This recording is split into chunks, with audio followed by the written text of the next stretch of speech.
नमस्कार साथियों। आज हम अपनी परीक्षा के लिए अत्यंत उपयोगी रहने वाले मेवाड़ इतिहास से संबंधित क्वेश्चनों की चर्चा करेंगे, जिसमें सबसे पहला क्वेश्चन आपके लिए दिया हुआ है। निम्नांकित में से कौन सा विद्वान गुहिलतों को ब्राह्मण उत्पत्ति के सिद्धांत के विरुद्ध है। यानी कि आपसे वो पूछना चाह रहा है कि ऐसा कौन सा विद्वान है जो गुहिलों को ब्राह्मणों की संतान या ब्राह्मणों से उत्पत्ति होना नहीं मानता है। ठीक है, तो देखिए आपको पता है कि इसमें ऑप्शन दे रखे हैं आपके लिए GH ओझा, गौरीशंकर हीराचंद ओझा। ठीक है, इसके अलावा GN शर्मा, गोपीनाथ शर्मा, दशरथ शर्मा और JN अशोपा। तो दोस्तों आप अच्छी तरीके से जानते हैं कि गौरीशंकर हीराचंद ओझा गोहिलतों को किसका वंशज मानते हैं? सूर्यवंशी मानते हैं। क्या मानते हैं? सूर्यवंशी। जबकि GN शर्मा इनको क्या मानते हैं? ब्राह्मणों से उत्पन्न होना मानते हैं। ठीक है, तो इसमें आपसे क्या पूछ रहा है कि ऐसा कौन सा विद्वान है जो गोहिलों को ब्राह्मणों की उत्पत्ति के सिद्धांत के विरुद्ध है, अर्थात वो नहीं मानता है कि गोहिल ब्राह्मणों से उत्पन्न हुए हैं। तो GH ओझा, गौरीशंकर हीराचंद ओझा किनसे उत्पन्न होना मानते हैं? सूर्यवंशी से। इसका मतलब इसका जो सही आंसर है मित्रों वो क्या होगा? गौरीशंकर हीराचंद ओझा। गौरीशंकर हीराचंद ओझा गोहिलतों को किससे उत्पन्न मानते हैं? सूर्यवंशी से। ठीक है, ये इनको ब्राह्मणों से उत्पन्न होना नहीं मानते हैं। अगला क्वेश्चन देखिए, क्या पूछ रहा है आपसे? संगीत ज्ञान के कारण। ठीक है, आप जानते हैं कुंभा को किसका ज्ञान था? संगीत ज्ञान का। तो संगीत ज्ञान के कारण कुंभा को किसकी उपाधि प्राप्त हुई? संगीत राज, दान गुरु, हाल गुरु या अभिनव भारताचार्य। ठीक है, तो आपको मालूम है कि संगीत ज्ञान के कारण कुंभा को किसकी उपाधि दी गई थी मित्रों? अभिनव भट्टाचार्य की उपाधि दी गई। किसकी उपाधि दी गई? अभिनव भट्टाचार्य की। ठीक है, इसके अलावा कुंभा को क्या कहा जाता है? हिंदू सुरतान कहा जाता है। क्या कहा जाता है मित्रों? हिंदू सुरतान। यदि आपसे पूछ ले कि हिंदू सुरतान की उपाधि किसको दी गई थी, तो किसको दी गई थी? कुंभा को दी गई थी। ठीक है, इसके अलावा इनको हाल गुरु, दान गुरु की उपाधि भी दी गई थी। लेकिन क्वेश्चन पूछ रहा है कि संगीत ज्ञान के कारण किसकी उपाधि दी गई? तो संगीत ज्ञान के कारण किसकी उपाधि दी गई? अभिनव भारताचार्य की उपाधि दी गई थी। किसकी उपाधि दी गई मित्रों? अभिनव भारताचार्य की उपाधि दी गई। ठीक है, क्यों? क्योंकि ये कूटनीतिक, बहादुर, सैन्य और राजनीतिक प्रकार से भी क्या थे? ये परिपूर्ण थे। और आपको मालूम होगा कि कुंभा किनके पुत्र हैं? मोकल के पुत्र हैं। किनके पुत्र हैं? मोकल के। मोकल किससे उत्पन्न हुआ था? आपको मालूम होगा, हंसाबाई। ठीक है, हंसाबाई किनकी पत्नी है? राणा लाखा की। आपको मालूम हो तो लाखा से इसकी बहुत बड़ी कहानी है जिसकी चर्चा हम आगे करेंगे। फिलहाल आप समझ सकते हैं कि कुंभा किनके पुत्र हैं? मोकल के पुत्र हैं। ठीक है, आगे देखिए अगला क्वेश्चन। राणा सांगा और बाबर के मध्य है। क्वेश्चन पूछा है आपसे कि राणा सांगा और बाबर के मध्य खानवा का युद्ध कब लड़ा गया। ठीक है, आपसे क्वेश्चन पूछ रहा है कि खानवा का युद्ध कब लड़ा गया था। ऑप्शन दे रखा है 13 मार्च 1527, 17 मार्च 1527, 16 फरवरी 1527 और 18 फरवरी 1527। देखिए मित्रों, कॉलेज व्याख्याता के एग्जाम में पूछा गया है। ठीक है, और साथ ही साथ किस एग्जाम में पूछा गया? राजस्थान पुलिस कांस्टेबल के एग्जाम में भी पूछा गया है। अब यदि आप पुलिस की तैयारी कर रहे हैं और सोचते हैं कि कॉलेज व्याख्याता में जो क्वेश्चन पूछा गया है, कॉलेज व्याख्याता से मतलब आप समझ सकते हैं कि राजस्थान का सबसे बड़ा एग्जाम हो गया। यदि उसमें पूछा गया क्वेश्चन राजस्थान पुलिस में पूछा जा सकता है, तो इसका मतलब है कि किसी भी ग्रेड में, किसी भी लेवल में पूछा गया क्वेश्चन राजस्थान पुलिस के पेपर में आ सकता है। इसके अलावा यदि हम उल्टा देखें कि सेकंड ग्रेड की तैयारी करने वाले, फर्स्ट ग्रेड की तैयारी करने वाले जितने भी अभ्यर्थी हैं, तो राजस्थान पुलिस कांस्टेबल के जो एग्जाम पेपर दे रखे हैं उनको भी आप सॉल्व करिए, क्योंकि जो पुलिस में दे रखा है वो इनमें भी पूछा जा सकता है। ठीक है, तो यहां पर आपसे क्या पूछ रहा है कि राणा सांगा और बाबर के मध्य खानवा का युद्ध कब लड़ा गया। ठीक है, तो मित्रों आपको मालूम होगा कि खानवा का जो युद्ध है वो लड़ा गया था 17 मार्च 1527 को। कब लड़ा गया? 17 मार्च 1527 को। ठीक है, कहां पर लड़ा गया? खानवा के मैदान में। और खानवा वर्तमान में कहां पर है मित्रों? रूपवास में। किस जगह पर है? रूपवास किस डिस्ट्रिक्ट में आता है? ये भरतपुर डिस्ट्रिक्ट में आता है। रूपवास तहसील किस डिस्ट्रिक्ट में आती है? भरतपुर डिस्ट्रिक्ट में आती है। ठीक है, तो भरतपुर जिले की रूपवास तहसील में खानवा स्थान पर युद्ध लड़ा गया था। कब लड़ा गया था? 17 मार्च 1527 को लड़ा गया था। ठीक है, कब लड़ा गया था? 17 मार्च 1527 को लड़ा गया था। ठीक है, ये युद्ध किसके मध्य हुआ था? सांगा और जहीरुद्दीन मोहम्मद बाबर। किसके मध्य? जहीरुद्दीन मोहम्मद बाबर के मध्य लड़ा गया था। ठीक है, जिसमें किसकी विजय हुई थी आपको मालूम हो तो? बाबर की विजय हुई थी। अगला क्वेश्चन देखिए, यहाँ क्वेश्चनों में आएगा ये जिसके अपन चर्चा करेंगे। खानवा के युद्ध में सांगा की पराजय का मुख्य कारण था। तो देखिए क्वेश्चन आपसे पूछ लिया है कि सांगा की पराजय हुई है, इसका मतलब विजय किसकी हुई है? फिर बाबर की विजय हुई थी। ठीक है, तो उसकी जो पराजय हुई थी उसका मुख्य कारण क्या था? ऑप्शन दे रखा है आपके लिए। सांगा की आंख में अचानक तीर लगना, बाबर की सैन्य व्यवस्था में उसकी तुलुगमा प्रणाली, सांगा में रण कुशलता की कमी, सांगा की सैनिक कमजोरी। यानी कि जो सांगा है वो इस युद्ध में हार गया। क्यों हार गया? क्योंकि सबसे most important, very very important, कि बाबर की सैन्य व्यवस्था में उसकी किस प्रकार की प्रणाली थी मित्रों? तुलुगमा प्रणाली थी। किस प्रकार की प्रणाली थी? तुलुगमा।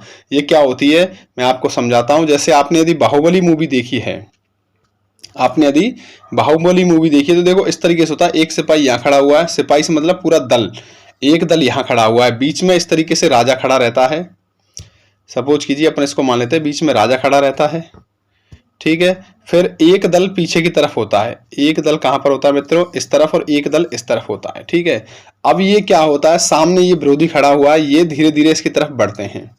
ठीक है, और ये राजा भी विरोधी इधर से बढ़ेगा और धीरे धीरे ये फिर पीछे की तरफ से जाकर के इसका क्या कर लेते हैं? घेराव, इस तरीके से पीछे से जाकर क्या कर लेते हैं? इस पर अटैक कर देते हैं। ठीक है, तो ये किस प्रकार की प्रणाली है? तुलुगमा प्रणाली होती है। कौन सी प्रणाली होती है मित्रों? तुलुगमा प्रणाली। तो बाबर के द्वारा कौन सी प्रणाली का प्रयोग किया गया था? तुलुगमा प्रणाली का प्रयोग किया गया था। ठीक है, अगला क्वेश्चन है, गोहिल वंश की नींव डाली थी। गोहिल वंश की नींव किसने डाली? गुहादित्य ने, या फिर जैत्र सिंह ने, या बप्पर रावल ने, और या फिर अल्लट ने। तो आपको मालूम होगा कि गोहिल वंश की जो नींव डाली थी मित्रों वो किसने डाली थी? गुहादित्य ने डाली थी। किसने डाली थी? गुहादित्य ने। और गुहादित्य के जो पिता थे वो कौन थे? शिलादित्य।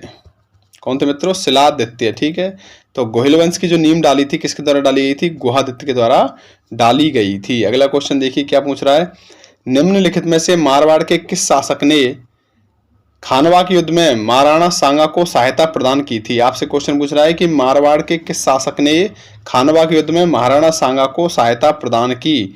तो मारवाड़ के किस शासक ने खानवा के युद्ध में सहायता दी थी? तो आपको मालूम होगा कि राव गंगा ने। उस वक्त कौन से शासक थे? राव गंगा। राव गंगा ने सहायता प्रदान की थी और उनकी तरफ से इस युद्ध में जो शामिल हुआ था, नेतृत्वकर्ता कौन हुआ था? मालदेव शामिल हुआ था। ठीक है, कितने सैनिक लेकर के गया था मित्रों? 4000 सैनिक लेकर के वो साथ में गया था। क्वेश्चन क्या पूछ रहा है कि मारवाड़ के किस शासक ने मदद की? तो राव गंगा ने मदद की। यदि पूछता कि किसके नेतृत्व में गए थे, तो मालदेव के नेतृत्व में गए थे। कितने सैनिक लेकर गए थे मारवाड़ के शासक? तो 4000 सैनिक लेकर के गए थे। यहां पर आपसे पूछा है कि कौन से शासक ने मदद की? क्या आंसर होगा? राव गंगा ने मदद की थी। ठीक है, अगला क्वेश्चन देखिए, आहड़ को अपनी राजधानी बनाया था। क्वेश्चन पूछ रहा है कि आहड़ को अपनी राजधानी किसने बनाया था? जय सिंह ने बनाया था, करण सिंह ने बनाया, छेम सिंह ने बनाया, या अल्लट ने बनाया था? ठीक है, तो आपको पता होगा कि आहड़ को अपनी राजधानी किसने बनाया था मित्रों? अल्लट ने बताया था। ठीक है, किसने बनाया था? अल्लट ने। और ये भी कौन है? ये भी बप्पर रावल का वंशज है। बप्पर रावल का क्या है? ये वंशज है। ठीक है, तो यहाँ पर सही आंसर क्या हो गया? अल्लट। मेरे साथ साथ आप पहले भी सॉल्व कर सकते हैं, साथ के साथ चलिए सॉल्व करते हुए। ठीक है, यदि आप इन क्वेश्चन को भी ध्यान से कर लेते हैं तो आपका सिलेक्शन लगभग श्योर मान सकते हो। लेकिन आपको सारे क्वेश्चंस बड़े आराम से, शांति से और बड़े ध्यान के साथ सॉल्व करने हैं। ठीक है, अगला क्वेश्चन देखिए, किस राजपूत सरदार ने खानवा के युद्ध में, खानवा के युद्ध सांगा और बाबर के मध्य लड़ा गया। देखिए एक ही टॉपिक से, एक ही पॉइंट से कितने क्वेश्चन बना सकता है वो। खानवा के युद्ध में राणा सांगा के घायल हो जाने के बाद उनका राज्य चिन्ह धारण करके किसने युद्ध जारी रखा? यानी कि खानवा के युद्ध में जब राणा सांगा थोड़े घायल हो गए तो उनको वहां से पीछे हटना पड़ा, और पीछे हटने पर उनकी जगह फिर राजा के कपड़े वस्त्रों को उदार, जो आप कह सकते हो उसका जो राज चिन्ह होता है, जैसे एक पुलिस होती है या कोई आर्मी होती है, 3 स्टार 2 स्टार लगे होते हैं तो हमें मालूम चल जाता है कि ये एसपी साहब हैं या डीएसपी साहब हैं।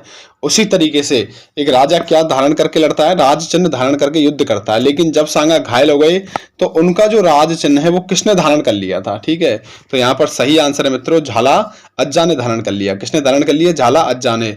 तो झाला अज्जा इनके राज चिन्ह को धारण करके युद्ध करते रहे, लेकिन जब झाला अज्जा घायल हो गए और इनकी क्या हो गई? मृत्यु हो गई युद्ध में, तब सभी को मालूम चला कि राणा सांगा तो युद्ध कर ही नहीं रहे थे। युद्ध कौन कर रहा था? झाला अज्जा कर रहे थे। सांगा को पहले ही वहां से क्या कर लिया गया था? निकाल लिया गया था। ठीक है, और विजय किसकी हुई थी? बाबर की विजय हुई थी। उदय सिंह के साथ चित्तौड़ छोड़ने के पश्चात पन्ना को किस स्थान पर आश्रय प्राप्त हो सका। क्वेश्चन पूछ रहा है कि पन्ना धाय जो थी वो उदय सिंह को साथ लेकर के चली गई थी, कहाँ से, मेवाड़ से। तो जब यहाँ से निकल गई थी वो चित्तौड़ से, तो चित्तौड़ से निकलने के बाद उनको किस जगह आश्रय मिला था, देलवाड़ा में, डूंगरपुर में, कुंभलगढ़ में या देवलिया में। तो आपको मालूम होगा कि कुंभलगढ़ के किलेदार थे, क्या नाम था उनका, आशा देवपुरा। ये कई बार नाम भी पूछ लेता है कि आशा किन के यहाँ शरण ली थी, आशा देवपुरा के यहाँ शरण ली थी। तो इन्होंने क्या किया था, आशा देवपुरा के यहाँ पर कहाँ ली थी, शरण ली थी, कौन सी जगह, कुंभलगढ़ में। ठीक है, कहाँ पर ली मित्रों, कुंभलगढ़ में। ठीक है, और यहीं पर उदय सिंह का क्या हुआ था, लालन पालन हुआ था। उदय सिंह का लालन पालन भी यदि पूछे किस जगह हुआ था, कुंभलगढ़ में हुआ था। और जब समझदार हो गए, योग्य हो गए, तो यहीं पर इनका क्या कर दिया गया था, राज तिलक भी कर दिया गया था। किस जगह पर, कुंभलगढ़ में। ठीक है, तो आपसे सारे क्वेश्चन पूछ सकता है। फिलहाल क्या पूछ रहा है कि उदय सिंह के साथ चित्तौड़ छोड़ने के पश्चात पन्ना को किस स्थान पर आश्रय प्राप्त हो सका। तो सही आंसर क्या है मित्रों, कुंभलगढ़। ठीक है, कुंभलगढ़ के किलेदार कौन थे, आशा देवपुरा, जिनके यहाँ इन्होंने शरण ली थी, और वहीं पर इनका क्या हुआ, लालन पालन हुआ, और वहीं पर इनका क्या हुआ था, बाद में राज तिलक भी किया गया था। ठीक है, अगला क्वेश्चन देखते हैं क्या पूछ रहा है। मेवाड़ में दासी पुत्र बनवीर को हटाकर महाराणा उदय सिंह को सिंहासन पर बिठाने में किसने सहायता की। देखिए, अभी आपने देखा कि उदय सिंह जब चले जाते हैं तो वहाँ किस जगह जाते हैं, कुंभलगढ़ में, और कुंभलगढ़ में इनका क्या कर दिया जाता है, राज्य अभिषेक कर दिया जाता है। ठीक है, लेकिन तब तक चित्तौड़ पर या मेवाड़ के शासन पर कौन बैठा हुआ था, बनवीर बैठा हुआ था। ठीक है, अब आपसे पूछ रहा है कि किस शासक ने उदय सिंह के साथ मिलकर के बनवीर को हटा दिया और उदय सिंह को सिंहासन पर बिठा दिया था। रावचंद्र सेन, राव जयसी, हुमायूं या राव मालदेव। ठीक है, तो आप देखिए क्वेश्चन पूछा गया सेकंड ग्रेड 2013 में, और एग्रीकल्चर एग्जाम में 2019 में पूछा गया है। ठीक है, इसके अलावा भी अन्य कई एग्जाम में पूछा जा चुका है। तो इसका सही आंसर जो है मित्रों वो क्या होगा, राव मालदेव। ठीक है, क्या आंसर होगा, राव मालदेव। यानी मेवाड़ में दासी पुत्र बनवीर को हटा करके महाराणा उदय सिंह को सिंहासन पर बिठाने में किसने सहायता की थी, राव मालदेव ने सहायता की। किसने सहायता की मित्रों, राव मालदेव ने। किस किले को जीतने के क्रम में, ऐसा कौन सा किला था जिसको जीतने के लिए अकबर को जयमल एवं फत्ता के प्रबल प्रतिरोध का सामना करना पड़ा। यानी ऐसा कौन सा किला था जिसको जीतने के लिए अकबर को किसका सामना करना पड़ा मित्रों, जयमल एवं फत्ता का, फत्ता लिखा हुआ है, फत्ते का सामना करना पड़ा। ठीक है, तो आप जानते हैं कि अकबर ने उदय सिंह के समय लगभग आप कह सकते हो कि 12 अक्टूबर एग्जैक्ट मान डेट है ये 1567 में, ठीक है, युद्ध किया, अटैक किया था किसके ऊपर, उदय सिंह के ऊपर। ठीक है, लेकिन उदय सिंह क्या हुआ, उस वक्त चित्तौड़ को छोड़ करके भाग खड़ा हुआ और किसको सौंप दिया था युद्ध करने का जिम्मा, जयमल एवं फत्ता को। ठीक है, तो जयमल फत्ता जो हैं अकबर से बहुत वीरता के साथ लड़े और अंत में वीरगति को प्राप्त हुए। लेकिन इनकी वीरता से इतने प्रसन्न हुए अकबर की, इन्होंने आगरा के दरवाजे पर इनकी हाथी पर चढ़ी हुई मूर्तियां बनाई, यानी इनको हाथी पर बिठा करके इनकी मूर्तियां बनवाई थी। ठीक है, किनकी, जयमल और फत्ता की। क्वेश्चन क्या पूछ रहा है कि किस किले को जीतने के क्रम में अकबर को जयमल एवं फत्ता के प्रबल प्रतिरोध का सामना करना पड़ा था, चित्तौड़, रणथंभौर, कुंभलगढ़ और मेहरानगढ़। तो आप जानिए चित्तौड़गढ़ में युद्ध हुआ था और उस किले को जीतने के लिए किसका सामना करना पड़ा, चित्तौड़ एवं जयमल एवं फत्ता का सामना करना पड़ा था। अगला क्वेश्चन देखिए क्या पूछ रहा है, कौन सा युग्म असंगत है, यानी इनमें से ऐसा कौन सा युग्म है जो असंगत है। ठीक है, देखिए क्या ऑप्शन दे रखे हैं, कुंभा का संगीत गुरु श्री सारंग व्यास। ठीक है, अगला दे रखा है कुंभा का दरबारी कवि कान्हा व्यास, कुंभा का धर्मगुरु महेश भट्ट और कुंभा का प्रधान शिल्पी मंडन। ठीक है, तो देखिए कुंभा के जो संगीत गुरु थे मित्र वो थे श्री सारंग व्यास, बिल्कुल सही आंसर है। अगला है कुंभा का दरबारी जो कवि था मित्र वो कौन था, कान्हा व्यास, ये भी सही है। कुंभा के जो धर्मगुरु थे मित्र वो थे अत्रि भट्ट, कौन थे, अत्रि भट्ट। ठीक है, और कुंभा का प्रधान शिल्पी कौन था मित्रों, मंडन। तो यहाँ पर ऑप्शन जो सी है वो कैसा है, असंगत है। ठीक है, तो इसका सही आंसर क्या हो गया, कुंभा का धर्मगुरु, सामने क्या लिखा हुआ, महेश भट्ट, जबकि इसका सही आंसर क्या है, अत्रि भट्ट। ठीक है, अगला क्वेश्चन देखिए, किस किले को जीतने के क्रम में अकबर को जयमल एवं फत्ता के प्रबल प्रतिरोध का सामना करना पड़ा, अभी पढ़ा है आपने, क्या आंसर है इसका, चित्तौड़। अगला क्वेश्चन देखिए, महाराणा प्रताप का पथ प्रदर्शक माना जाता है, यानी कि किनकी, महाराणा प्रताप ने किनको अपना पथ प्रदर्शक बनाया था, ठीक है, यानी उनके पथ पर चले वो। तो महाराणा उदय सिंह, महाराणा कुंभा, राव मालदेव और राव चंद्रसेन।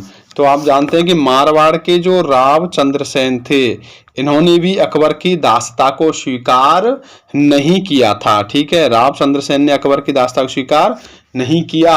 उन्हीं की नकल करके या उन्हीं के पथ पर चल करके महाराणा प्रताप ने भी अकबर की दासता को स्वीकार नहीं किया। तो इसका मतलब महाराणा प्रताप के जो पथ प्रदर्शक माने जाते हैं मित्रों, वो मारवाड़ के शासक कौन हैं, राव चंद्रसेन। यदि पूछ ले कहाँ के शासक थे, तो मारवाड़ के शासक थे, ठीक है मित्रों। कहाँ के शासक हैं, मारवाड़ के। ये क्या माना जाते हैं, महाराणा प्रताप के पथ प्रदर्शक माने जाते हैं। अगला क्वेश्चन दे रखा है, अक्टूबर 1567 में आपसे पूछ रहा है कि अक्टूबर 1567 में अकबर द्वारा चित्तौड़ दुर्ग के घेराव के समय मेवाड़ का राणा था। आपसे क्वेश्चन पूछ रहा है कि अक्टूबर 1567 में अकबर द्वारा चित्तौड़ दुर्ग के घेराव के समय मेवाड़ का राणा कौन था। जब अक्टूबर 1567 में अकबर ने युद्ध किया चित्तौड़ दुर्ग के ऊपर, उस वक्त मेवाड़ का महाराणा कौन था। अभी चर्चा की है कुंभा, सांगा, उदय सिंह और प्रताप। तो इसका सही आंसर है मित्रों उदय सिंह। और ये मैंने आपको बताया कि उदय सिंह इस युद्ध में छोड़कर चले गए और उनकी जगह किसने युद्ध किया था, जयमल और फत्ता ने युद्ध किया था, ठीक है, ध्यान रखना। तो इसका सही आंसर क्या है मित्रों, उदय सिंह। अगला क्वेश्चन क्या पूछ रहा है, बागड़ राज्य के बंटवारे के बाद बांसवाड़ा में गोहिल वंश की स्वतंत्र रियासत की जो नींव लगभग 1537 में डाली थी, वो किसने डाली थी। यानी बांसवाड़ा में गोहिल वंश की नींव किसने डाली थी मित्रों, ठीक है, ये क्वेश्चन पूछ रहा है।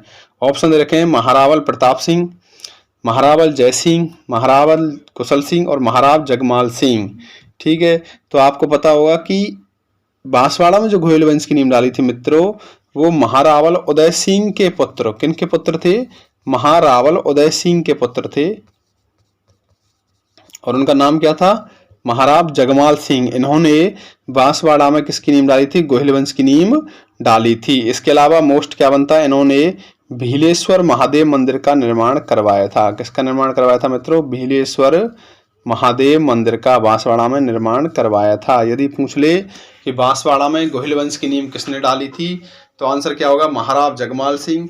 इसके अलावा यदि पूछ लेता है कि बांसवाड़ा में भीलेश्वर महादेव का मंदिर किसने बनवाया था, तो इसका सही आंसर क्या होने वाला है मित्रों, महाराव जगमाल सिंह। अगला क्वेश्चन देखते हैं, अकबर द्वारा महाराणा प्रताप से बातचीत हेतु जो दूत भेजे गए थे, उन दूतों का सही क्रम क्या है। क्वेश्चन कह रहा है आपसे कि अकबर द्वारा महाराणा प्रताप से बातचीत हेतु भेजे गए दूतों का सही क्रम क्या है, ठीक है। तो देखिए, सबसे पहले हम कोई भी बातचीत करते हैं, कहीं भी बातचीत करते हैं, तो उसको भेजा जाता है जो सबसे मीठी मीठी बातें कर सके, सबसे अधिक मीठी बातें कर सके। तो अकबर के दरबार में सबसे अधिक मीठी बातें करने वाला था जलाल खां कोरची। कौन था मित्रों, जलाल खां कोरची। ये सबसे ज़्यादा मीठी बातें करने वाला था, ठीक है। तो सबसे पहले अकबर ने किनको भेजा था, जलाल खां को भेजा था। जब ये गए, इन्होंने घेराव किया, मीठी मीठी बातें करते रहे महाराणा प्रताप से, लेकिन महाराणा प्रताप इनके कब्जे में नहीं आते हैं, तो फिर ये लौटकर आ जाते हैं। उसके बाद अकबर ने किनको भेजा था, मान सिंह को भेजा था। क्यों भेजा, क्योंकि राजपूत शासक को मनाने के लिए उन्होंने उन्हीं के भाई को, उन्हीं के क्षेत्रीय नेता को, उन्हीं के आपसी संबंधियों को भेजना शुरू किया। तो मान सिंह को भेजा, ठीक है। मान सिंह से बात नहीं बनी, तो मान सिंह के बाद उनके पिता भगवंत दास को भेजा गया, ठीक है। और भगवंत दास से नहीं बनी, तो फिर उसके बाद अकबर ने अपने नवरत्नों में शामिल टोडरमल को भेजा था, ठीक है। किसको भेजा था मित्रों, टोडरमल को। टोडरमल अकबर के नवरत्नों में शामिल हैं, आप जानते हैं। इन्होंने भू राजस्व प्रणाली का जनक कभी कहा जाता है। भू राजस्व प्रणाली यानी कि जो पटवार में आप जरीब, रकीब, फीता, मीटर जो भी नापते हैं, वो सभी किसने बनाया था मित्रों, टोडरमल ने बनाया था, ठीक है। तो इनको भू राजस्व के लिए भी जाना जाता है। और ये अकबर के क्या थे मित्रों, नवरत्न थे। इन्हें दीवाने अशरफ की पदवी प्राप्त थी। किसकी पदवी प्राप्त थी, दीवाने अशरफ, ध्यान रखना, दीवान ए अशरफ की पदवी प्राप्त थी, ठीक है। तो सबसे पहले अकबर ने किसको भेजा था, जलाल खां को भेजा था। किसको भेजा मित्रों, जलाल खां को। उसके बाद मान सिंह, उसके बाद भगवंत दास, फिर टोडरमल। तो ऑप्शन ए इसका सही आंसर होगा, ठीक है। अगला क्वेश्चन देखिए क्या पूछ रहा है। स्वामी भक्त पन्नाधाय ने अपने पुत्र का बलिदान देकर उदय सिंह को बचाया, उनके पुत्र थे। यानी कि क्वेश्चन ये पूछा गया है कि पन्नाधाय ने अपने पुत्र का बलिदान कर दिया और उदय सिंह को बचा लिया, ठीक है, लेकिन उन पन्नाधाय के स्वयं के पुत्र का नाम क्या था? चंदन, कमला, सूरज प्रकाश, देवा। तो उसका सही आंसर क्या मित्रों? चंदन। यानी कि पन्नाधाय के जो पुत्र का नाम था वो क्या था मित्रों? चंदन था। क्या नाम था? चंदन। अगला क्वेश्चन देखिए, अकबर ने किसको शिष्टमंडल का अंतिम नेतृत्व करने के लिए प्रताप के पास भेजा? अब वही क्वेश्चन है लेकिन इसको अब अलग अलग कर दिया गया है। यानी कि अंतिम नेतृत्व करने के लिए प्रताप के पास भेजा ताकि वह शांतिपूर्वक अधीनता स्वीकार कर सके। क्वेश्चन ये पूछा गया है कि जब 4 लोग भेजे गए थे शिष्टमंडल में तो उनमें से सबसे अंत में किसको भेजा गया था? ठीक है, जलाल खां, टोडरमल, भगवान दास, मान सिंह। तो आपको अभी बताया है कि जलाल खां को सबसे पहले भेजा गया, उसके बाद किसको भेजा गया? मान सिंह को भेजा गया, उसके बाद भगवान दास को और उसके बाद लास्ट में किसको भेजा गया? टोडरमल को। तो इसका जो सही आंसर होने वाला है मित्रों क्या होगा? टोडरमल। किसको भेजा गया था? टोडरमल को भेजा गया था। अगला क्वेश्चन देखिए, हुरडा सम्मेलन आयोजित करवाया था। हुरडा सम्मेलन किसने आयोजित करवाया था? आपको मालूम होगा। हुरडा सम्मेलन आयोजित करवाया था। तो हुरडा सम्मेलन आयोजित क्यों करवाया गया था? पहले तो ये बताइए आप, हुरडा सम्मेलन आयोजित करवाने की वजह क्या थी? तो देखिए, हुरडा सम्मेलन करवाया था मराठों के आतंक से बचने के लिए। किसके आतंक से बचने के लिए? मराठों के आतंक से बचने के लिए। यानी कि मराठों के विरुद्ध सभी राजाओं को एकत्रित करना ही इसका क्या था?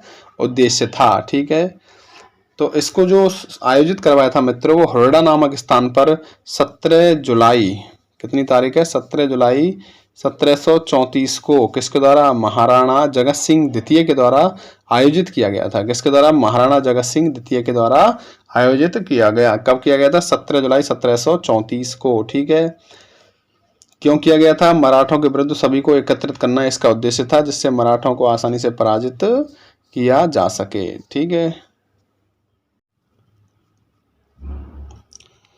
देखिए क्वेश्चन क्या दिया हुआ है कि निम्नांकित में से कौन सा साक्ष्य हल्दी घाटी के युद्ध में महाराणा प्रताप को विजयी मानता है? यानी कि कौन सा ऐसा साक्ष्य है, सबूत है जो हल्दी घाटी के युद्ध में महाराणा प्रताप को क्या मानता है मित्रों? विजयी मानता है। ठीक है, ऑप्शन दे रखे हैं राज प्रशस्ति, राज प्रकाश और जगदीश मंदिर प्रशस्ति।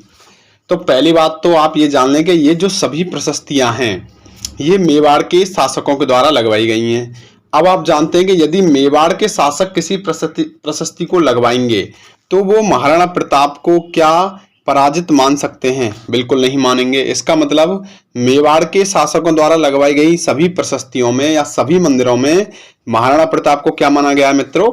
विजयी माना गया है। याद रखने का सीधा सा तरीका है। ठीक है, तो ऑप्शन क्या हो गया इसका? डी। यानी कि यह सभी आंसर इसमें क्या है? सही हैं। ठीक है, इसके अलावा इसमें जो मोस्ट इंपॉर्टेंट है कुछ, जैसे राज प्रशस्ति है, तो राज प्रशस्ति मित्रों किसके द्वारा लगवाई गई थी? राज सिंह के द्वारा लगवाई गई थी। किसके द्वारा लगवाई गई थी? राज सिंह। ठीक है, और इसके जो रचयिता थे वो कौन थे? रणछोड़ भट्ट तैलंग। कौन थे मित्रों? रणछोड़ भट्ट तैलंग इसके क्या थे? रचयिता थे। ठीक है, ये कई बार पूछा जाता है। राज प्रशस्ति की बात करें तो कौन थे इसमें? राज सिंह ने लगवाई थी। और इसके कौन थे रचयिता? रणछोड़ भट्ट तैलंग। ठीक है, इसी प्रकार से जगदीश मंदिर प्रशस्ति की बात करें तो जगदीश मंदिर प्रशस्ति जो है मित्रों किसके द्वारा रची गई थी? कृष्ण भट्ट के द्वारा रची गई थी। किसके द्वारा रची गई? कृष्ण भट्ट के द्वारा रची गई थी। तो ये आपको याद रखनी है, मोस्ट इंपॉर्टेंट है।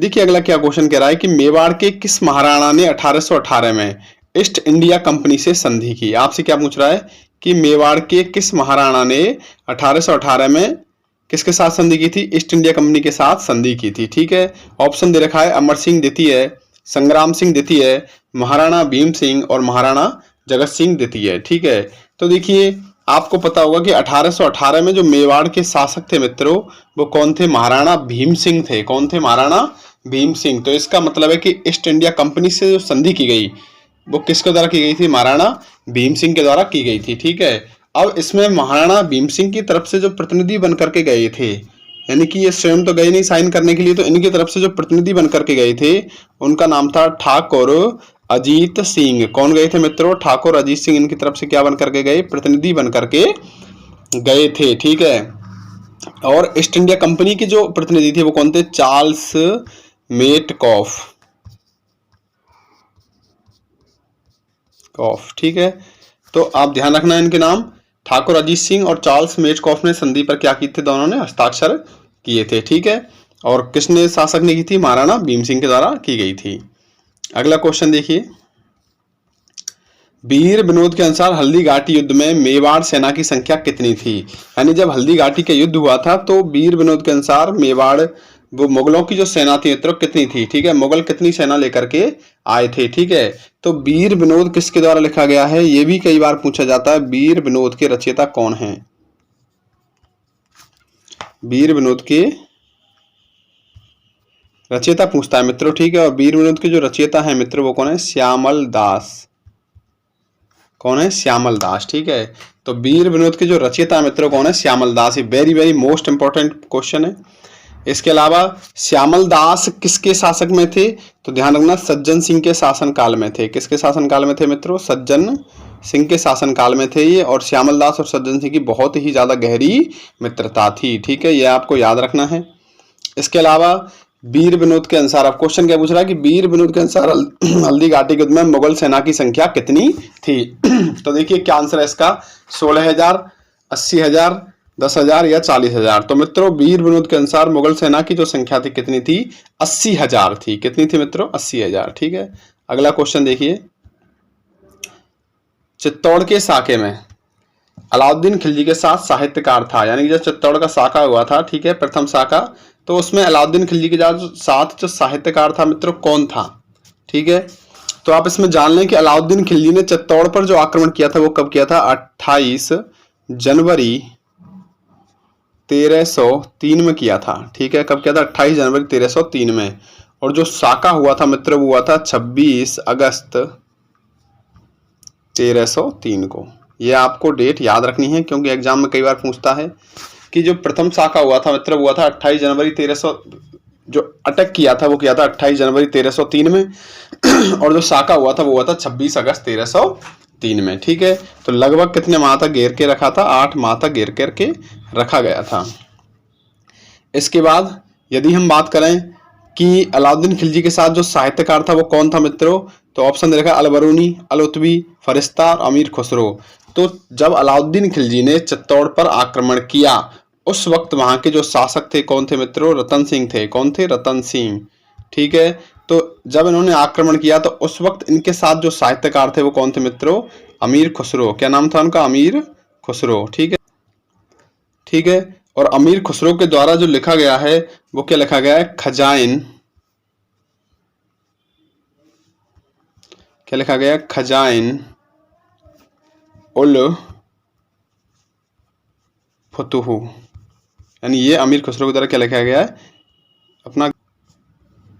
अगला क्वेश्चन देखिए, अकबर द्वारा महाराणा प्रताप से मैत्री स्थापित करने के लिए गठित किए गए तृतीय शिष्टमंडल का नेतृत्व किया था। यानी कि महाराणा प्रताप से मित्रता स्थापित करने के लिए 4 शिष्टमंडलों का नेतृत्व शिष्टमंडल बनाए गए थे। अब आपसे पूछ रहा है कि इनमें से कौन से हैं जिनको तृतीय शिष्टमंडल का नेतृत्व करता बनाया गया था। ठीक है, तो आप जानते हैं कि सबसे पहले किसको भेजा गया था? जलाल खां को भेजा गया था।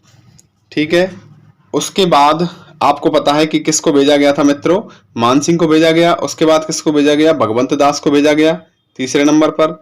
और चौथे नंबर पर किसको भेजा गया? टोडरमल को भेजा गया था। ठीक है, तो आपसे क्या पूछ रहा है? तृतीय शिष्टमंडल का नेतृत्व किसको करने के लिए भेजा गया था? भगवंत दास को भेजा गया था। किसको भेजा गया था मित्रों? भगवंत दास को। अब अपन जान लें भगवंत दास कौन है। ये जयपुर के कच्छप वंश के शासक थे। इसके अलावा ये मान सिंह के पिता हैं। ठीक है, और इनके पिता का नाम क्या है? भारमल। यानी ये स्वयं किसके पुत्र थे? भारमल के पुत्र थे। ठीक है, इसके अलावा इनको अकबर ने कितने मनसब की उपाधि दी थी मित्रों? 5,000 मनसब इनको प्राप्त था, सम्मान। ठीक है, इसके अलावा यदि आपको मालूम हो तो गोवर्धन में जो मानसी गंगा है, मानसी गंगा की जो सीढ़ियां बनवाई गई मित्रों वो किसके द्वारा बनवाई गई थी? भगवंत दास के द्वारा। यानी कि जितनी भी सीढ़ियां हैं उनको बनवाने का श्रेय किसको गया है? भगवंत दास को गया है। ठीक है, और इनकी मृत्यु कहाँ पर हुई थी? लाहौर में हुई थी मित्रों। कहाँ पर हुई? लाहौर में। ठीक है, तो ये सभी अपने आप में मोस्ट क्वेश्चन है। तो भगवंत दास को तृतीय शिष्टमंडल का नेतृत्वकर्ता बनाया गया। मानसिंह के पिता हैं, भारमल के पुत्र हैं। गोवर्धन में मानसी गंगा की सीढ़ियां बनवाई थी इन्होंने। लाहौर में इनकी मृत्यु हुई थी। कितने मनसब का सम्मान प्राप्त था? 5000 मनसब का सम्मान प्राप्त था। अगला क्वेश्चन देखिए, जैता व कूपा कौन थे? क्वेश्चन पूछा है कि जैता और कूपा कौन थे। ठीक है, जैता व कूपा कौन थे? ठीक है, तो महाराणा प्रताप के सेनापति थे, या राव जोधा के शिल्पकार थे, या मालदेव के सेनापति थे, या जहांगीर के दरबारी कवि थे। ठीक है, तो मित्रों जैता और कूपा जो थे वो किसके सेनापति थे मित्रों? मालदेव के सेनापति थे। किसके सेनापति थे? मालदेव के। और किस युद्ध से इनका नाम फेमस हुआ था? गिरी सुमेल का जो युद्ध हुआ था मित्रों, किसका युद्ध हुआ था? गिरी सुमेल का युद्ध। किसके बीच लड़ा गया? मालदेव वर्सेज शेर शाह सूरी, यानी कि मालदेव और शेर शाह सूरी के मध्य लड़ा गया था मित्रों। ठीक है, और इस युद्ध में जो विजयी हुआ था वो कौन विजयी हुआ था? शेर शाह सूरी विजयी हुआ था। मालदेव युद्ध को बीच में छोड़ करके चला गया। ठीक है, उनकी जगह युद्ध किन्होंने किया था? जैता और कूपा ने किया था। किन्होंने किया था? जैता और कूपा ने। ठीक है साथियों, जैता और कूपा जो थे वो आसोप ठिकाने के क्या थे? सरदार थे। कौन से ठिकाने के? आसोप ठिकाने के सरदार थे। कूपा चाचा है, जैता क्या है? उसका भतीजा है। ठीक है, और इस युद्ध में सबसे मोस्ट इंपॉर्टेंट शेरशाह ने क्या कहा था? यानी कि जैता कूपा ने इतने बेहतरीन तरीके से युद्ध किया कि शेरशाह ने कहा था कि एक मुट्ठी बाजरे के लिए मैं हिंदुस्तान की बादशाहत खो देता। क्या कहा था मित्रों? कि एक मुट्ठी बाजरे के लिए हिंदुस्तान की बादशाहत क्या कर देता? मैं खो देता। ये किसने कहा था? शेर शाह सूरी ने कहा था। किसने कहा मित्रों? शेर शाह सूरी ने। कई बार पूछा जाता है। और युद्ध का नाम क्या है? गिरी सुमेल का युद्ध। कब लड़ा गया? 1544 ईस्वी में लड़ा गया था। ठीक है, ध्यान रखना। अगला क्वेश्चन देखिए, हल्दी घाटी के युद्ध में विस्तृत जानकारी अब्दुल कादिर बदायूनी के किस ग्रंथ से मिलती है? ठीक है, तो आप जान लीजिए कि अब्दुल कादिर बदायूनी कौन थे। अब्दुल कादिर बदायूनी अकबर के शाही दरबार में, अकबर का जो दरबार था उस शाही दरबार में ये धार्मिक कार्यालय के प्रमुख थे। इनका जो धार्मिक कार्यालय था मित्रों अकबर का, उसके क्या थे? ये प्रमुख थे। क्या नाम था? अब्दुल कादिर बदायूनी। ठीक है, और इनके द्वारा जो पुस्तक लिखी गई या ग्रंथ लिखा गया था उसका नाम था मुनत खाब उत तवारीख। ठीक है, या इसको तारीख ए बदायूनी भी कहा जाता है। क्या कहा जाता है? तारीख ए बदायूनी। ठीक है, और इसमें किसका वर्णन किया गया मित्रों? हल्दी घाटी के युद्ध का वर्णन किया गया है। क्योंकि अकबर के समय थे तो अकबर के समय हल्दी घाटी का युद्ध हुआ, इसलिए अब्दुल कादिर बदायूनी की पुस्तक है मुनत ख्वाब और तवारीख में किसका वर्णन किया गया है? हल्दी घाटी के विस्तृत युद्ध का वर्णन किया गया है। अगला क्वेश्चन देखिए, अलाउद्दीन खिलजी ने किस दुर्ग को जीतकर उसका नाम खिजराबाद रख दिया? सिवाना दुर्ग, जोधपुर का किला, रणथंभौर दुर्ग, या चित्तौड़ दुर्ग? तो आपको मालूम होगा मित्रों कि अलाउद्दीन खिलजी के पुत्र का नाम था खिज्र खां। क्या नाम था? खिज्र खां। और उन्हीं के नाम के आधार पर इन्होंने क्या रखा था? दुर्ग का नाम खिजराबाद। कौन सा दुर्ग था? चित्तौड़ दुर्ग। यानी चित्तौड़ दुर्ग जीत करके इन्होंने इसका नाम क्या रख दिया था?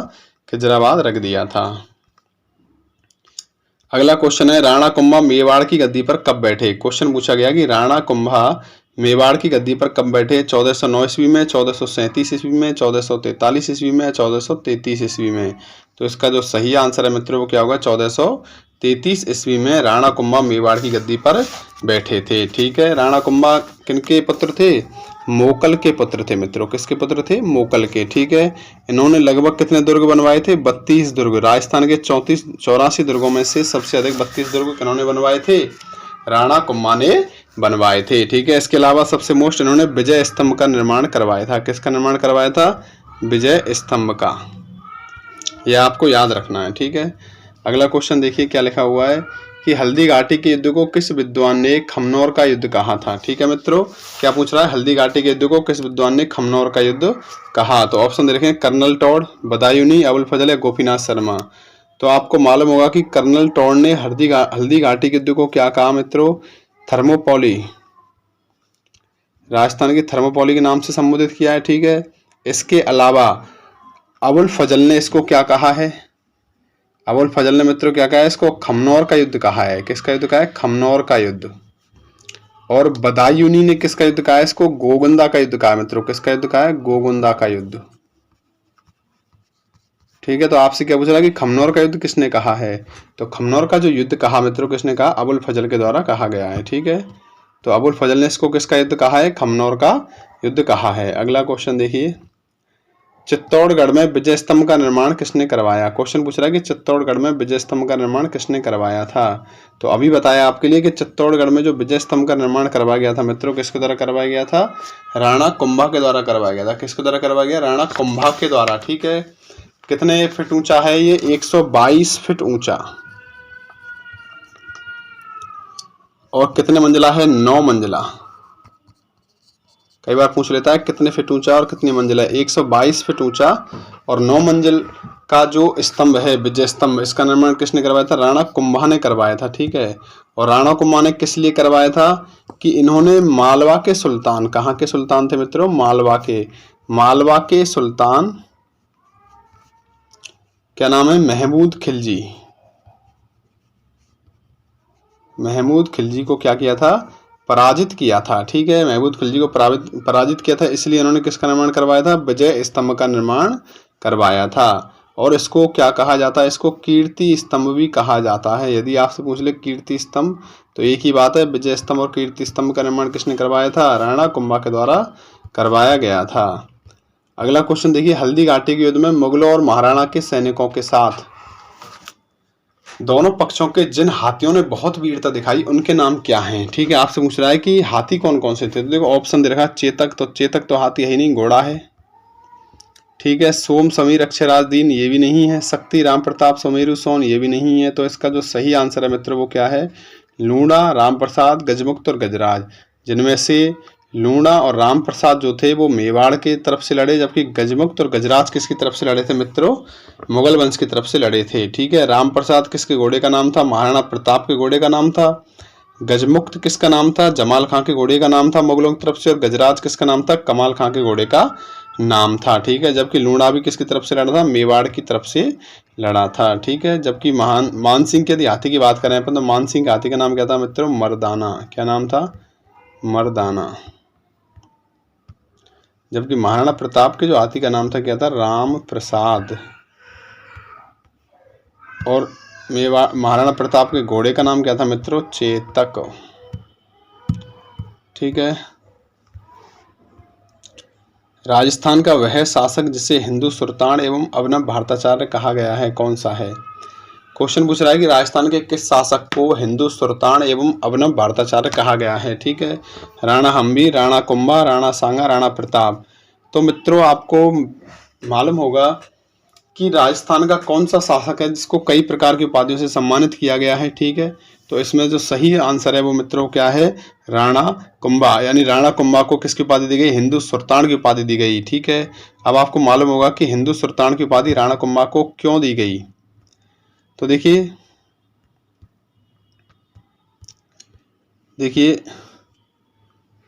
मुगल सेना को हराने के कारण, किसको हराने के कारण? मुगल सेना को हराने के कारण कुंभा को किसकी उपाधि दी गई थी? हिंदू सुल्तान की उपाधि दी गई थी। किसकी उपाधि दी गई मित्रों? हिंदू सुल्तान की उपाधि दी गई थी। ठीक है, जबकि संगीत में दक्ष होने के कारण इनको क्या कहा जाता है? अभिनव भारताचार्य कहा जाता है। क्या कहा जाता है? अभिनव भारताचार्य कहा जाता है। ठीक है, इसके अलावा इनको कई उपाधि दी गई, जैसे हाल गुरु, छाप गुरु। तो पहाड़ी किले जीतने में माहिर है, इसलिए इनको क्या कहा जाता है? हाल गुरु कहा जाता है। धनुष चलाने में प्रवीण है, इसलिए इनको क्या कहा जाता है? चाप गुरु कहा जाता है। अगला क्वेश्चन देखिए, महाराणा प्रताप के हाथी का नाम था, अभी बताया, महाराणा प्रताप के हाथी का नाम था राम प्रसाद, जबकि मर्दाना किसके हाथी का नाम है? मान सिंह के हाथी का नाम है। गोहिल वंश के बापा से लेकर के कुंभा तक की विस्तृत जानकारी जो है मित्रों किसमें है? तो अभी मैंने आपको बताया है कि कुंभा ने कौन सा स्तंभ बनवाया था? कीर्ति स्तंभ बनवाया था। तो इसका मतलब है कि कुंभा ने बनवाया है तो अपनी खुद की प्रसिद्धि भी लिखवाई है। तो कहाँ से लेकर के? अपने पूर्वजों से। पूर्वज कहाँ से प्रारंभ है? बापा से। तो बापा से लेकर के कुंभा तक की जो जितना भी उपलब्धियों का वर्णन है वो किस में दे रखा है मित्रों? कीर्ति स्तंभ में दिया हुआ है। किस में दिया हुआ है? कीर्ति स्तंभ में। ठीक है, अगला क्वेश्चन देखिए, हल्दी घाटी के युद्ध को बदायूंनी के नाम से किसने कहा है? ठीक है, हल्दी घाटी के युद्ध को बदायूंनी ने, पूछ रहा है कि बदायूंनी ने किस नाम से कहा है। तो मैंने अभी आपको बताया था कि बदायूंनी ने इसको किसका युद्ध कहा है मित्रों? गोगुंदा का युद्ध कहा है। किसका युद्ध कहा है? गोगुंदा का युद्ध। ठीक है, जबकि थर्मोपाली का युद्ध किसने कहा है? जनरल कर्नल जेम्स टॉड ने, और खमनोर का युद्ध अबुल फजल ने इसको कहा है। ठीक है, अगला क्वेश्चन देखिए, हल्दी घाटी के युद्ध में मुगल सम्राट अकबर की सेना का नेतृत्व किसने किया? क्वेश्चन पूछ रहा है कि हल्दी घाटी के युद्ध में मुगल सम्राट अकबर की तरफ से सेना का नेतृत्व किसने किया था? बहलोल खान, जयसिंह, अमीर खान या मान सिंह फर्स्ट? तो सही आंसर क्या मित्रों? मान सिंह फर्स्ट ने सेना का नेतृत्व किया था। अगला क्वेश्चन है, निम्न में से किसे रावल की उपाधि प्रदान की गई? ठीक है, क्या पूछ रहा है कि रावल की उपाधि किसे प्रदान की गई थी? शिलादित्य, गोहिल, बप्पा या भोज? तो मित्रों आपको मालूम होगा कि रावल की उपाधि सबसे पहले किसको प्रदान की गई थी? बप्पा को प्रदान की गई थी। किसको? बप्पा को। ठीक है, ये एकलिंग जी के मुख्य पुजारी हारित ऋषि के आशीर्वाद से इन्होंने मौर्य राजा मान को हराया था। किसको हराया था मित्रों? मौर्य राजा मान को, और मान को हरा करके इन्होंने किसको जीत लिया था? चित्तौड़ को जीत लिया था। मान को पराजित किया और फिर किसको जीता? चित्तौड़ को जीता था। ठीक है, और उसके बाद किसकी उपाधि धारण की? रावल की। बप्पा रावल का जो मूल नाम था मित्र वो क्या था? काल भोज। क्या नाम था? काल भोज।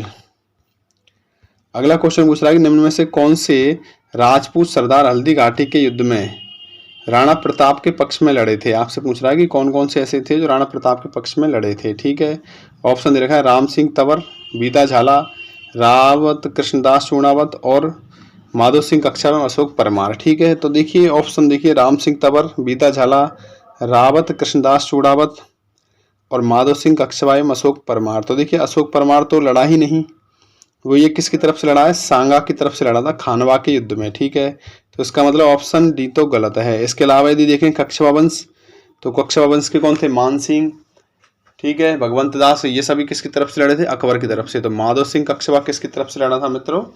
अकबर की तरफ से लड़ा था। ठीक है, तो इसका मतलब ये तो इसका क्या हो गया? आंसर गलत हो गया। और हम बात करें रावत कृष्णदास चूड़ावत की, तो कृष्णदास चूड़ावत कौन सी सेना के प्रतिनिधि के रूप में चले थे? चंदावल सेना के प्रतिनिधि के रूप में चले थे। ठीक है, इसके अलावा बीदा झाला, आपको मालूम है झाला भी महाराणा प्रताप की तरफ से लड़े थे, और राम सिंह तंवर भी किसकी तरफ से लड़े थे? महाराणा प्रताप की तरफ से। ठीक है, तो ये तीनों ही ऑप्शन क्या हैं? सही हैं। तो इसका मतलब 1, 2, 3 इसका सही आंसर है, यानी कि डी इसका सही आंसर है।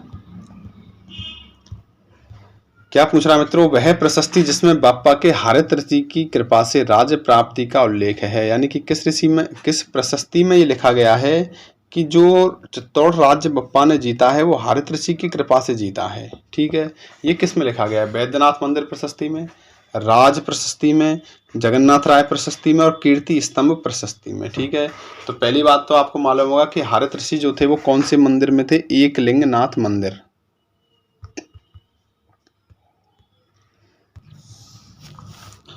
कौन से मंदिर में थे मित्रों? एकलिंगनाथ मंदिर में थे। ठीक है, तो अब आप देखिए मंदिर नाम आ रहा है, तो किस ऑप्शन में मंदिर का नाम है? जगन्नाथ राय, कीर्ति स्तंभ, राज प्रशस्ति, वैद्यनाथ मंदिर। तो मंदिर आ रहा है, तो इसका मतलब एक तरीका ही हो गया इसको। अगला देखिए क्या कह रहा है वो, कि किस प्रशस्ति में हारित ऋषि की कृपा से राज्य प्राप्ति का उल्लेख है। ठीक है, तो देखिए इसका जो सही आंसर है मित्र वो है वैद्यनाथ मंदिर प्रशस्ति। ये प्रशस्ति उदयपुर के पास में, किसके पास? उदयपुर के पास, उदयपुर के पास सीसाराम गांव में, सीसाराम गांव में वैद्यनाथ मंदिर में लगवाई गई थी। ठीक है, किसने लगवाई थी? संग्राम सिंह द्वितीय ने लगवाई थी। सांगा तो प्रथम थे, संग्राम सिंह द्वितीय ने लगवाई थी। तो अब आपको मालूम है कि संग्राम सिंह द्वितीय ने लगवाई है, तो वह स्वयं का वर्णन भी करेगा। तो इस प्रशस्ति में कहां से कहां तक का वर्णन है मित्रों? बप्पा से लेकर के और संग्राम सिंह द्वितीय तक का वर्णन दिया गया है। ठीक है, तो इसका सही आंसर क्या है मित्रों? वैद्यनाथ मंदिर प्रशस्ति। अगला क्वेश्चन देखिए, दिवेर का युद्ध किन किन के मध्य हुआ था? क्वेश्चन पूछ रहा है कि दिवेर का युद्ध किन किन के मध्य हुआ था। तो पहली बात तो आपको मालूम है दिवेर किस जगह पर है? राज संबंध में है, राज संबंध में। इसके अलावा कब लड़ा गया था? 15 अक्टूबर सॉरी अक्टूबर 1582 में लड़ा गया था। कब लड़ा गया था? अक्टूबर 1582 में लड़ा गया था। ठीक है, ये जो युद्ध है किसके मध्य लड़ा गया था आपको मालूम होगा, महाराणा प्रताप हल्दी घाटी के बाद का होने वाला युद्ध है। तो महाराणा प्रताप और मुगल किलेदार, यानी कि मुगलों की तरफ से कौन था? किलेदार सुल्तान खां। जबकि हल्दी घाटी में हल्दी घाटी में सेनापति कौन था? मान सिंह। जबकि यहाँ पर कौन है? मुगल किलेदार सुल्तान खां के बीच लड़ा गया था। और महाराणा प्रताप के जो पुत्र थे, क्या नाम था? अमर सिंह, उन्होंने इसमें प्रमुख योगदान निभाया।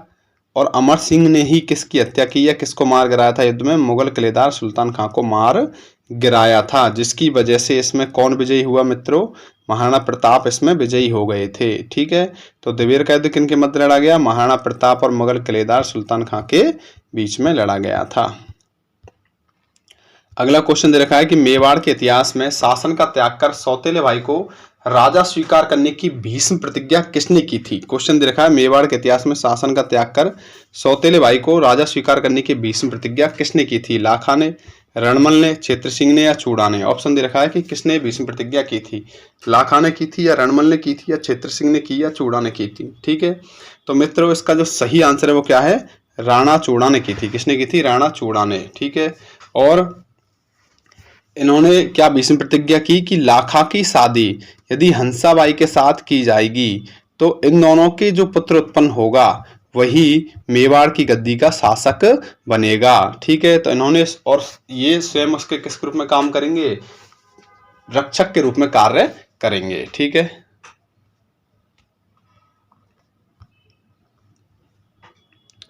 अगला क्वेश्चन देखिए क्या दे रखा है। कीका के नाम से कौन लोकप्रिय थे? आपसे पूछ रहा है कि कीका के नाम से लोकप्रिय कौन थे? ठीक है, तो कीका के नाम से महाराणा कुंभा, महाराणा सांगा, महाराणा प्रताप या राव चंद्रसेन?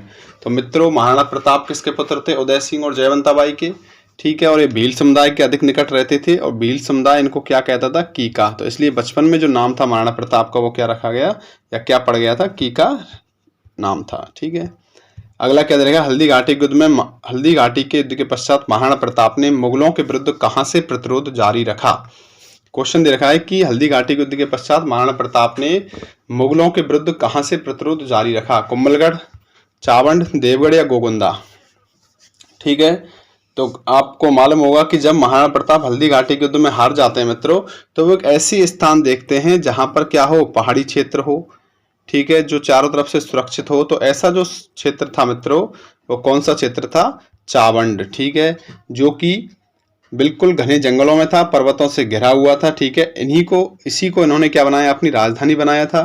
ठीक है, जो लगभग कितने वर्षों तक राजधानी रही थी? 28 वर्ष तक राजधानी रही थी। ठीक है, और इन्होंने यहाँ पर किसका निर्माण करवाया था? चामुंडा माता के मंदिर का निर्माण भी करवाया था। अगला देखिए, मेवाड़ के रक्षक के रूप में स्मरण किया जाता है। तो मेवाड़ के रक्षक के रूप में, यानी कि जब मेवाड़ संकट के समय था उस वक्त मेवाड़ की जो रक्षा करने के लिए सामने आए थे मित्र, वो कौन आए थे? भामाशाह आए थे। कौन आए थे? भामाशाह। ठीक है, भामाशाह प्रताप के पुत्र थे और इनके पिता भारमल भी मेवाड़ शासकों के समय उच्च पदों पर आसीन थे। ठीक है, तो इनके पास जितना भी पैसा था उन्होंने ये पैसा किसके लिए दे दिया? महाराणा प्रताप के लिए दे दिया। इसी प्रकार 1857 की क्रांति में मित्रों अमरचंद बाठिया, क्या नाम है? अमरचंद बाठिया ने भी किसका रोल निभाया था? भामाशाह का रोल निभाया था। उन्होंने क्रांतिकारियों के लिए लक्ष्मीबाई के लिए क्या दिया था? अपना सारा संपत्ति धन लूट, और इसके अलावा इन्होंने और भी धन लूट करके इन लोगों के लिए ला करके दे दिया था। तो इनको क्या कहा जाता है? 1857 की क्रांति का भामाशाह कहा जाता है। अगला क्वेश्चन पूछ रहा है कि महाराणा प्रताप की सेना के हरावल का नेतृत्व किया था। तो मैंने आपको बताया सेना के दो भाग होते हैं, एक तो हरावल और एक होता है चंदावल। तो हरावल सेना वो होती है मित्रों जो राजा के आगे चलती है और चंदावल वो होती है जो राजा के पीछे चलती है। ठीक है, तो जो हरावल सेना थी उसके जो नेतृत्व करता थे मित्रों वो कौन थे? हकीम सूर पठान थे। कौन थे? हकीम सूर पठान। और एकमात्र मुस्लिम शासक यही थे या मुस्लिम सदस्य यही थे जो कि महाराणा प्रताप की सेना में लड़े थे। और चंदावल जो सेना थी मित्रों वो किसके अधीन थी? सलूम्बर, यानी सलूम्बर के जो शासक थे वो किसके सेनापति थे? चंदावल सेना के प्रतिनिधि थे। अगला क्या दे रखा है? गजराज एवं रनमदार हाथियों ने किस युद्ध में भाग लिया? ऑप्शन दे रखा है गजराज एवं रनमदार हाथियों ने किस युद्ध में भाग लिया था? हल्दी घाटी युद्ध में, खानवा युद्ध में, देवेर युद्ध में, इनमें से कोई नहीं। तो आपको मालूम है कि हाथियों का जो जिक्र है ज़्यादातर किस युद्ध में किया गया है, हल्दी घाटी युद्ध में किया गया है। ठीक है, जिनमें से गजराज, गजमुक्त ये आपको नाम मालूम होंगे। रनमदार हाथी किसकी तरफ से लड़ा था मित्रों, मुगलों की तरफ से लड़ा था। इसके अलावा गजराज भी किसकी तरफ से लड़ा था, ये दोनों ही हाथी किसकी तरफ से लड़े थे, मुगलों की तरफ से लड़े थे।